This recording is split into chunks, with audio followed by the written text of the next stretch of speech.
Hello friends, welcome to SSC coaching centre. दोस्तों, आज के वीडियो में हम बात करेंगे प्रतिशत के प्रश्नों की। और प्रतिशत के प्रश्न आपको सीखना बहुत जरूरी है। सभी एग्जाम्स में प्रतिशत पूछा जाता है। तो चलिए स्टार्ट करते हैं। पहला सवाल है, यदि x का 40% बराबर 500 का 10% के समान हो तो x का मान ज्ञात करें। इस x का मान हमको ज्ञात करना है। प्रश्न के अकॉर्डिंग ही चलना है, हमेशा याद रखना। प्रश्न के अकॉर्डिंग चलोगे तो कभी गलत नहीं होगा। आपसे कह रहा है x का की के अगर दिया जाता है प्रतिशत में, उसका मतलब होता है मल्टीप्लाई का साइन। ठीक है, मल्टीप्लाई। तो x का मतलब मल्टीप्लाई, फिर दे रखा है 40%, तो आप क्या करोगे 40 लिखोगे। और परसेंट का मतलब मैंने आपको बहुत बार बताया है, बटे में 100 होता है।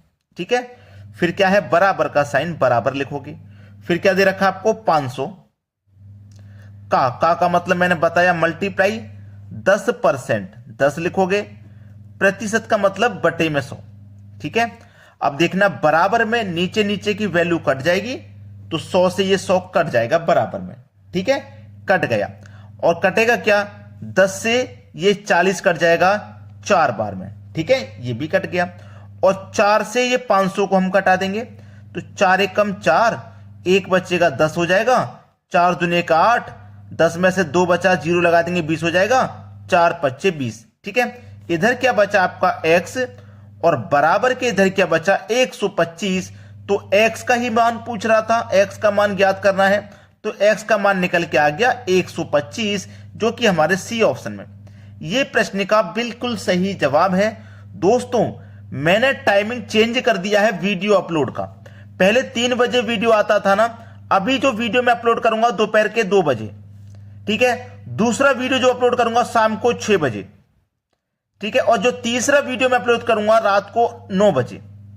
ठीक है, यह टाइमिंग आपके अनुसार चेंज किया गया है, क्योंकि आप जब लोग एग्जाम की तैयारी कर रहे हो, ठीक है, एग्जाम की तैयारी कर रहे हो, तो नाइट में आपको पढ़ने के लिए अधिक समय रहता है। ठीक है, नाइट में पढ़ने के लिए अधिक समय रहता है।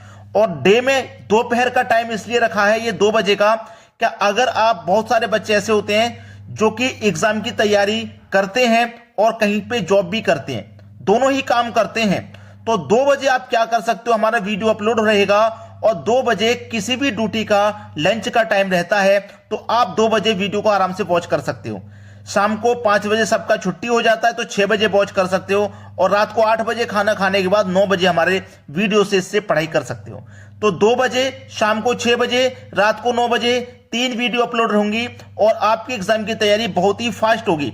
अब खुद समझ जाइए कि एक दिन में 3 वीडियो अपलोड होंगी, मैथ्स रीजनिंग आपका अच्छे से क्लियर होगा, एग्जाम तो यूं ही निकल जाएगा चुटकियों में। चलिए अब देखते हैं अगला सवाल।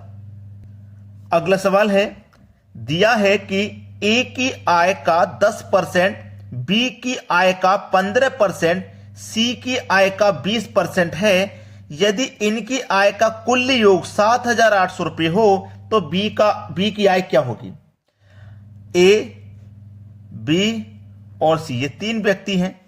ठीक है, ए की आय का कितना 10%, 10%, बी का कितना 15%, और सी का आपका 20%। ठीक है, अब देखना अनुपात में कट जाएगा, प्रतिशत से प्रतिशत कट जाएगा अनुपात में। ठीक है, 5 से ये भी कटेगा 2 बार में, 5 से कटेगा 3 बार में, 5 से कटेगा 4 बार में। इतना क्लियर हो गया ना, किसी को कोई दिक्कत नहीं है यहां तक। चलिए अब इसको क्या करेंगे, हम सही फॉर्म में निकालेंगे। सही फॉर्म में निकालने का मतलब क्यों, क्योंकि ये हमारा प्रतिशत में था ना, अब हम इसको सही फॉर्म में निकालेंगे। तो कैसे निकालेंगे, इनका तीनों का हम एलसीएम लेंगे। 2 3 4, 2 3 4 का जो एलसीएम आएगा 12 आएगा ना, 12 आएगा। 2 3 4 का एलसीएम आएगा 12। ठीक है, चलो 2 3 4 का एलसीएम 12 आ गया ना। अब 2 3 4 का एलसीएम 12 आ गया, 2 से कटाओ कितनी बार में कटेगा, 6 बार में। ठीक है भाई, 2 से कटाओगे कितनी बार में कटेगा, 6 बार में, 6 लिख दो। 3 से कटाओगे कितनी बार में कटेगा, 4 बार में, 4 लिख दो। 4 से कटाओ कितनी बार में कटेगा, 3 बार में, 3 लिख दो। तो ये इनका बिल्कुल सही रेशियो निकल के आ गया, 6 4 3। अब आपके पास कुल योग कितना है, 7,800 रुपए का है। जब योग आपके पास है तो आप अनुपात का भी योग कर लो, 6 4 10 और 3 13। तो इस योग में अनुपात के योग से डिवाइड कर देंगे, 13 छिंग 78 कट जाएगा और 2 जीरो यानी कि 612 में कट गया। पूछ रहा है बी की आय क्या होगी। बी का रेशियो कितना है 4, तो 600 का मल्टीप्लाई 4 से कर दो, 2400 आपके सवाल का बिल्कुल सही जवाब है। हो गया ना क्लियर सभी को। 2400 जो कि सी ऑप्शन में। ए का पूछता तो ए के अनुपात से मल्टीप्लाई कर दो, सी का पूछता तो सी के अनुपात से। क्लियर होगी बात। चलिए अब देखते हैं अगला प्रश्न। अगला सवाल है, इस सवाल के आगे आप इंपॉर्टेंट लगा लेना, क्योंकि मुझे अभी भी लगता है बहुत सारे बच्चे इस प्रश्न को करने में कंफ्यूज्ड होंगे और कर नहीं पाएंगे, क्योंकि दशमलव में वैल्यूज हैं। 0.01, 0.1 का कितना प्रतिशत है, ठीक है, यानी कि ये वाली संख्या इस संख्या की कितनी प्रतिशत है, ये बोला है उसने। बात क्लियर है ना। ये वाली संख्या इस संख्या की कितनी प्रतिशत है, यही तो बोला है। देखो 0.01, ठीक है, 0.01 कौन सी संख्या की, इस संख्या की, यानी कि 0.1 की कितनी प्रतिशत है। तो कोई भी संख्या को हम प्रतिशत में बदलने के लिए क्या करते हैं, 100 से मल्टीप्लाई करते हैं। मालूम है आपको ये बात। चलिए अब क्या होगा, दशमलव को देखो हटाएंगे तो दशमलव का दो संख्याएं 1 2, तो नीचे में 2 जीरो। यहां से दशमलव को हटाऊंगा, दशमलव यहां पे एक संख्या थी ना, तो ऊपर 1 जीरो। अब देखो यहां पर ऊपर कितना बचा 10, 10 से पहले जीरो होगा उसकी कोई मान नहीं। यहां कितना है 100 और मल्टीप्लाई में कितना 100। अब 100 से 100 कट गया तो बचेगा तो 10 ना, तो 10% है पहला ऑप्शन प्रश्न का बिल्कुल सही जवाब। क्लियर हो गया ना सभी को। चलिए अब देखते हैं अगला प्रश्न। अगला प्रश्न है, P Q से 5 गुना बड़ा है, Q P से कितना प्रतिशत कम है। अब आपको मैं इस प्रश्न को देखिए दो बार कराऊंगा और सही और गलत का फैसला कराऊंगा अभी, क्योंकि बहुत सारे बच्चों का आंसर क्यों नहीं आता ऐसे क्वेश्चन में। देखो क्या करते हैं बच्चे, P Q दो व्यक्ति हैं P और Q, P Q से 5 गुना बड़ा है। जो P है हमारा Q से 5 गुना बड़ा है, यानी कि Q 1 होगा तो P 5 गुना बड़ा है, मतलब 5 हो जाएगा, ठीक है ना। तो पूछ रहा है Q P से कितना प्रतिशत कम है। जो Q है वो P से कितना कम है, अनुपात में देखो कितना कम है, 4 कम है। किससे, P से। और प्रतिशत में पूछा तो 100 से मल्टीप्लाई, 5 से कटा दूंगा 100 को 20 बार में, और 20 का 4 का मल्टीप्लाई हो जाएगा तो 80। 80 आपका ऑप्शन में नहीं है। है क्या ऑप्शन में, नहीं दे रखा। और यहीं पे बच्चे अटक जाते हैं, पता नहीं आंसर हमारा क्यों नहीं आ रहा। देख लो आप समझना प्रश्न को। हमसे प्रश्न में बोला था कि जो P है वो Q से 5 गुना बड़ा है, P Q से 5 गुना बड़ा है। और यहां पे देखो Q हमारा 1 है, P हमारा 5 है। अगर मैं देखूं कितना बड़ा है तो 4 ही तो बड़ा है, क्या 5 बड़ा है, नहीं। अब इसको सही तरीके से सीखो। P और Q दो व्यक्ति हैं, हमारा जो P है वो Q से 5 गुना बड़ा है। अगर Q हमारा 1 होगा तो ये 6 होगा। अब देखो ये कितना बड़ा है, इससे ये 5 गुना बड़ा है।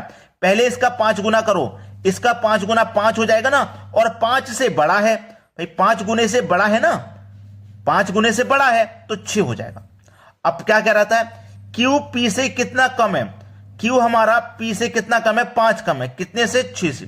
प्रतिशत के लिए 100 से मल्टीप्लाई, 5 का मल्टीप्लाई 100 से कर दो, 500 हो जाएगा, बटे में 6 कटा दो भाई, 6 अट्ठे 48, 2 बचेगा 20, 6 त्रिक 18, 2 बचा, 2 में जाएगा नहीं, 2 ऊपर बटे में 6, तो 1 कम 2, 2 त्रिक 6, ये कितना था 83, ऊपर कितना हो गया 1 बटे में कितना हो गया 3, तो 83.1/3%।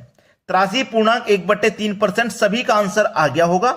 तो इस तरीके से जिन बच्चों ने किया और फिर अटक गए, हमसे नहीं हो पाएगा, यह तरीका बेस्ट रहेगा। यही सही तरीका, आप गलत कर जाते हो, ठीक है। चलिए अब देखते हैं अगला सवाल। अगला सवाल है, 65 ग्राम 2 किलो के कितने प्रतिशत बराबर है। अच्छा सवाल है। ऐसे सवाल में सबसे जरूरी रहता है यूनिट को सेम करना। यूनिट को सेम मतलब जब ये वाली वैल्यू ग्राम में है तो इसको भी आप ग्राम में करो। ये ग्राम में है, ये किलोग्राम में है, तो अलग अलग यूनिट है ना, इनको पहले सेम बना लो। ये मेरा कितना है 65 ग्राम, तो मैं क्या करूंगा, इसको भी ग्राम बना लेता हूं। 2 किलो का मतलब 2000 ग्राम। 2 किलो में कितने ग्राम होते हैं, 2000 ग्राम। अब यूनिट सेम हो गई, ठीक है, यूनिट सेम हो गई। हमारा 65 ग्राम 2000 ग्राम का, 2000 ग्राम का कितना प्रतिशत है। प्रतिशत के लिए 100 से मल्टीप्लाई, हो गया सवाल खत्म। 2 जीरो से कटा दो भाई, 2 जीरो, ठीक है, 2 जीरो से कटा दो 2 जीरो। अब मैं कटा दूंगा 5 से कटा दूं, 5 चौके 20, 5 से कट जाएगा 13 बार, यानी कि 13/4। 13/4 ये सवाल का सही जवाब हो गया, 13/4 पहले ऑप्शन में। इससे आगे सॉल्यूशन नहीं दिया है, यहीं पे आंसर पूछ रहा है। अगर हम देंगे तो फ्रैक्शन में इसका आंसर आ जाएगा, दशमलव में भी आंसर आ जाएगा जब 4 से डिवाइड देंगे तो। क्लियर ना?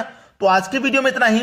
वीडियो को अभी तक आपने शेयर नहीं किया या फिर आपने अभी तक लाइक नहीं किया तो लाइक और शेयर कर लीजिए और एग्जाम की तैयारी में लग जाइए।